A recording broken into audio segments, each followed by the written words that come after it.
Significance of Lockwood's dream in Wuthering Heights.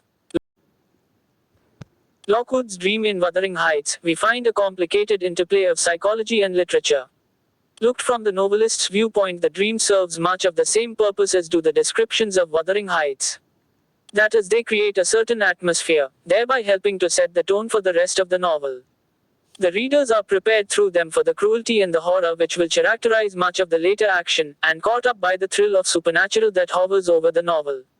Mr. Lockwood is the least important character in both the dream and Wuthering Heights. He merely acts as a narrator in the story.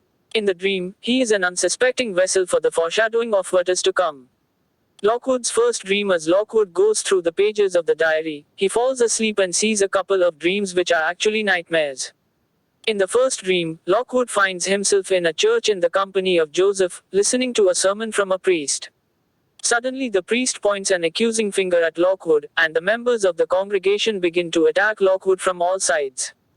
Lockwood hears the sound of the priest's loud tapping on the boards of the pulpit, but on waking up Lockwood finds the branch of a fir tree, growing close to the window, striking against the glass panes.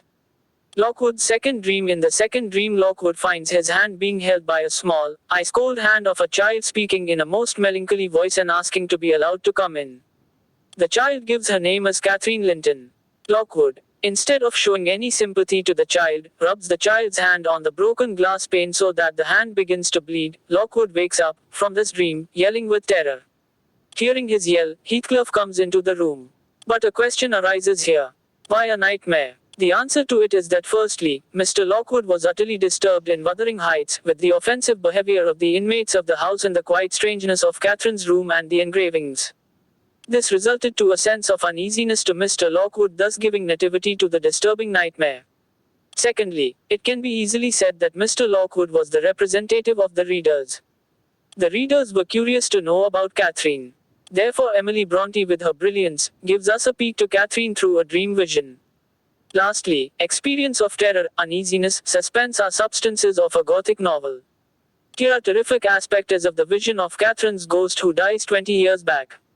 The spectre of Catherine seems to haunt the place. This reminds of Derrida's notion of absent character, where even in an absent character, the absence is present. Catherine dies in chapter 14, but the novel continues till chapter 34. In the major part, Catherine is absent. Heathcliff is haunted by her. Lockwood visits her grave. Nellie always thinks of Catherine. Thus the nightmare provides a strong and inexplicable aspect of the novel.